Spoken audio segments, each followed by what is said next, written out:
Welcome back here, Bruce. It's great to have you. Thanks, Kerry. So, the G7, we'll start with that. We'll go in chronological order here. What was your take on what Trump attempted to do there? Well, I think it's part of his larger program that the so-called rules-based international order that, the other side is hysterical over Trump dismantling needs to be reformed. It has evolved into a transnational institution to which we cede some of our sovereignty, and that functions usually as a mechanism for other states to pursue their economic and other self-interests at the expense of ours. And that covers NATO, the World Bank, the International Monetary Fund, all of these basically progressive ideas that nationalism is somehow dangerous and responsible for the catastrophes of the 20th century, and you need to have a technocratic elite through these institutions running the show. And Trump has intuited or understood, I don't know which, that this isn't really serving America's interests or security that well. So to me, he went to the G7 to say, this has to be reformed. Just as he's telling China on tariffs, this has to be reformed. You're supposed to be our allies, yet there's an imbalance in our trade. You have tariff rules that benefit you, but that don't benefit us. And we should change this. And I think that's a much needed shift in American leadership, which under both parties has simply accepted the need for these sorts of transnational institutions and not remembering that their job is to tend the interests and security of the citizens of the United States. So I thought that was great, and the insult of our Canadian Prime Minister to the North, a good slap down. Mm-hmm. Yeah, well, Trudeau is, I don't know if he's trying to act macho or that he's so with it that he knows better, whether he's going back to his globalist collectivist roots that he kind of learned on his father's lap. Exactly. But he's really a bad actor, isn't he? Well, I would say that there's a almost reflexive shamelessness that I don't think these guys even know, that when you spend a mere 1% of GDP on your military, as Canada does, which means that our taxpayers are subsidizing your security, and this goes for the other G7 members, then to maintain this sort of imbalances in trade and tariffs, and then to try and scold our leaders about their attempts to rectify that imbalance, it's shameful. I mean, this so-called, international rules-based order since World War II, that has been the result of the American dynamic economy and American military spending. And this extends to NATO also, who still aren't getting on board with what they themselves established as a 2% minimum GDP on defense. They talked big, but if you look at the latest figures, they're on the NATO website, they're still not there yet. And I don't think they are, because it's not in their interest. It's in their interest to have us subsidize their defense so that they can spend money on what is in their interest. And we've been allowing this imbalance and this double standard for too long, and it's time to put everybody on notice that there's going to be some changes, and that we are going to again put our interests and security at the top of the list. So what about the response of the globalists and the Democrats that Trump is destroying our alliances, that he's mistreating our enemies, and he's at the same time, I should say, he's mistreating our allies, and at the same time he's sitting down, breaking bread with our enemies. What do you have to say about that one? Listen, sometimes your friends and your allies and even your family need a come to Jesus moment. They need a wake-up call. And it's the responsibility of our leader and commander-in-chief to administer that was corrective. That doesn't mean he's bailing on the whole suite of, institutions. So that's a hysterical exaggeration. What he's doing, as I said, is saying we're going to reconfigure it so that it is more balanced. And remind you that given our role in allowing the global economy to function by protecting the sea lanes, et cetera, you really need to start carrying more of your own weight in this collective enterprise and not just assume that we're always going to be there to make sure Iran doesn't close the Straits of Hormuz, which it doesn't because we have a couple of aircraft carriers in the vicinity, and the whole EU has maybe one or two, which rarely go out to sea and do anything. Mm-hmm. So I don't think that's just the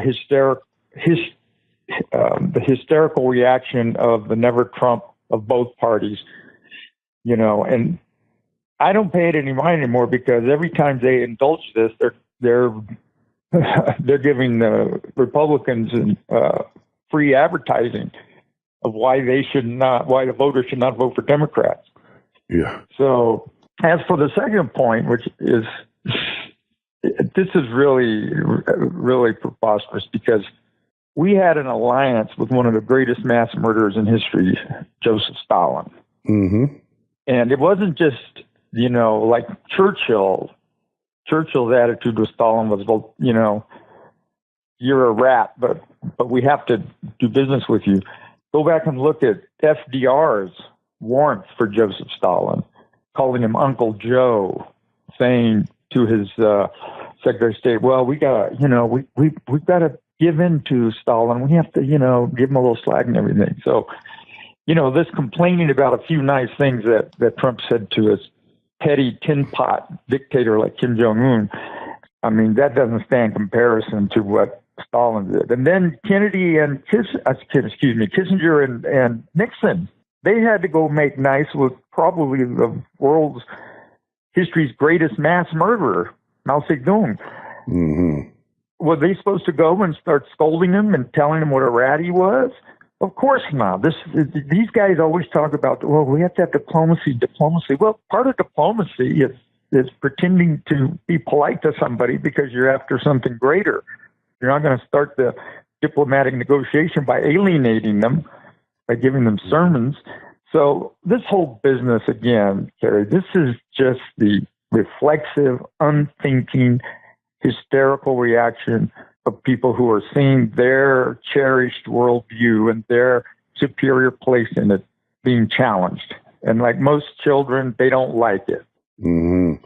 So as far as where we're heading, the alliance seems to be shifting to Eastern Europe, countries that understand the threats to freedom, that have been enslaved in the past by the former Soviet Union, all these things. And the Western Europeans seem bent on self-immolation with immigration and everything else. And then you have like Italy electing a populist government, basically shutting off access to the so-called immigrants and saying we're going to deport 500,000 of them. Does this represent a tipping point for Western Europe? Well, I think we're on the way to that. And you remember during the Iraq War under Bush, when I think it was Rumsfeld talked about old Europe and new Europe. Mm-hmm. So this has been developing since the collapse of the Soviet Union, and Eastern Europe was finally, had that sovereignty and self-governance and could, rule themselves according to their history and their culture and their mores. And the West doesn't like it either. But I think this is just one more sort of step in the disintegration of the EU, not its total collapse, I don't think, but its reconfiguration to maybe a northern European Union. I don't know what they're going to do because financially not in great shape, with the exception of Germany, of course. So we're watching a process unfolding that, I doubt is going to reach its tipping point for some time, but it's definitely coming. Unless the European economies, the Northern European economies, can reform once again and get a grip on this immigration nonsense, I don't see it changing. Let's don't forget, when we're talking about Eastern Europe, it wasn't just the Soviet Empire they were brutalized by. It was the Ottoman Empire as well, the Muslim Ottoman Empire. Mm-hmm. So they're very sensitive in their historical memory to opening the floodgates to more Muslims from the Middle East, because they have experience with Muslims from their East coming into their countries, and the unpleasant experiences they had. So it's really arrogant of the Western Europe to dismiss those historical memories. They're part of what make us what we are. So I think in general, Kerry, the whole technocratic, top-down, democracy deficit idea of governing, which comes from the progressive movement, mm-hmm. And is leftist in origins, and is totally contrary to our traditions, particularly of self-rule and federalism and state sovereignty and individualism. I think it's under great stress, and I think a lot of the hysterical reaction to Donald Trump reflects this sense on the global anti-Trumpers, that this very nice sort of order or model that they have profited from is under attack. And I say that's a good thing. I'm glad they feel that way. Yeah, well, it's not happy days for them. And it's so brilliant reaching out to the Eastern European allies, because they're not afraid to fight.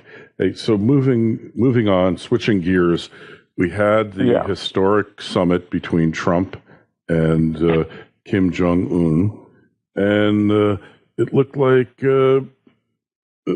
little Rocket Man there was eating out of Trump's hand. He was like guiding him along. That's what it looked like. I was wondering if he was calling him, grasshopper while he was in the midst of the summit. And I'm sure he was holding out a McDonald's and a trip to Mar-a-Lago and playing golf with Trump as the next step. You optimistic, Bruce? No.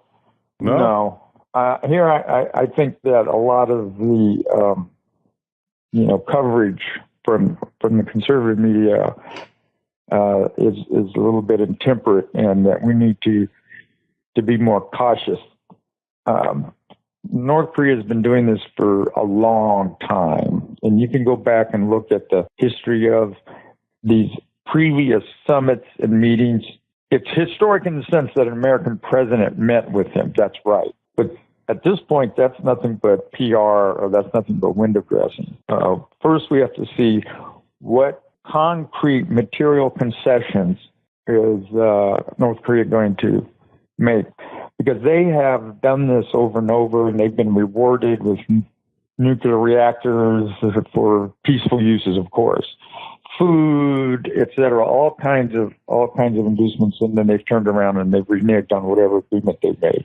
And that's a matter of historical record. So, given that track record, I would hold off the Nobel Prize nominations at this point. The second point is, it seems to me that what this is really about is China and the United States. And I think it's pretty clear that Kim Jong-un is not going to do anything that Xi doesn't want him to do, and that this is part of the relationship of China and the United States. So what we really have to be thinking about is, what is China up to? What does China want? Are they counseling or coercing Kim into making nice, because that takes some of the heat off of the impending trade war with the United States and tariffs? And interfering with China's aim to make the South China Sea what the Gulf of Mexico is to us. We don't see any Chinese battleships cruising the Gulf of Mexico. So this is a very complicated three-way negotiation. One held, for the cameras, and the other one going on behind the scenes. So I think we need to wait and see how this develops. Yeah, well, I will grant you that we don't know how this is going to work out yet, but North Korea has always been a protectorate of China's, or Korea has, and I think that perhaps Kim Jong-un is tired of being a puppet, and he's playing a little bit off against China as well. So, yeah, I think it's legitimate. Well, yeah. I think it's legit. Yeah, it's three ways, and that makes it much more complex. It's Kim's relationship with China, our relationship with Kim, and our relationship with China, and the perception of each what those other relationships are. So that's why, just making the state visit. Listen, I'm happy that he did that. If only because it is driving the Never Trump so-called resistance crazy, and anything that does that makes votes for Republicans, and I'm all for it. But from a wider perspective, we've been down this road of great expectations, and then once more see nothing come of it. But we're at the point now that we can't continue what's been happening for 30 years. We can't continue this game of playing Charlie Brown to Kim Jong-un's Lucy. You know the old gag. Lucy baits Charlie Brown into trying to kick the football, and then at the last second she jerks it away.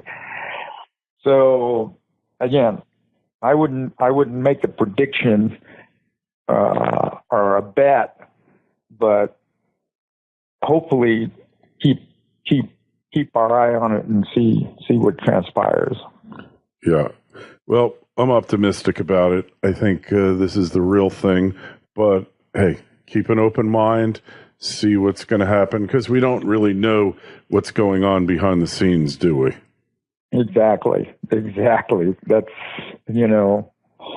particularly with China. I mean, China's a master of keeping its real intentions sort of close to the vest. But remember, North Korea without China collapses. It would have collapsed a long time ago, decades ago. China keeps it going for its own reasons. So we have to really make this all a part of how we are reforming or correcting, or however you want to put it, our relationship with China. Right. Yep, agreed. Trust but verify. But I think this is a major turning point. Like we were talking about nuclear conflagration 6 months ago. Now they're sitting down and meeting.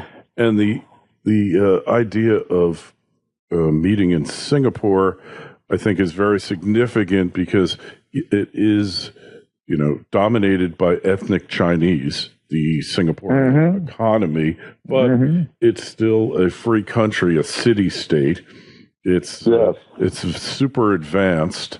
So there's a symbolism there of Kim Jong-un looking to bridge the gap, if you will, bring North Korea into the modern age. And I think... Well, And I've been thinking that, look, China has been able to modernize its economy and become richer, but still holding on to autocratic rule. And it seems to me that somebody in China is sitting down telling Kim Jong-un, look, you don't have to, protect yourself the way you have been. You can do it the way we did. You can lie and obfuscate while you bring in foreign investment. You liberalize a little bit, but the power's always in your hands. And you don't need the possession of nuclear weapons to do that. Because you've got the big brother to your east.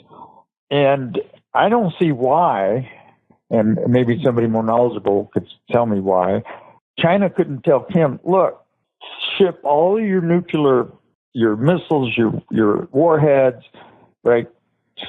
Send it across the border to us. That way, if you get to the point and relations deteriorate and you think you need them, you'll have them. Now, Kim probably wouldn't want to do that, but again, China has so much leverage. Yeah. Without China, North Korea is toast for sure. It's a fascinating situation here, but I am very optimistic. I don't know if you caught the interview with Chris Cuomo and Dennis Rodman, but according to what he says, Kim has been reaching out for many years, wanting to change the state of affairs. And, Rodman's a little flaky, I will grant you, and, who the heck knows. But I think there was some sincerity there on his part. And for some reason, Kim Jong-un is the only one, Rodman's the only one that he's reached out to. This is fascinating in and of itself because the guy is a weirdo, but yet Trump before they went to the summit, I guess he had his intelligence people there. He was there, Pompeo, trying to figure out what the real deal is with Kim Jong-un, which, a lot of times celebrities are the only ones that can ever really connect with these autocratic rulers because normal people are just never really going to have the opportunity. So that was fascinating too. Yeah, it is. But remember, historically, usually those kinds of informal ambassadors, let's call them, end up being the chumps of whoever invites them. And the great example of this is Charles Lindbergh in the late 20s. I mean, he was an international celebrity, and the Luftwaffe had him to Germany touring Potemkin, aircraft manufacturing plants. And then Lindbergh would go to Whitehall or Paris and say, "Hey, you guys, you know what? Their air power is so advanced that they can destroy you without ever your armies grappling." And that figured into the thinking of Neville Chamberlain when he went to Munich. Yeah, so he was a useful idiot,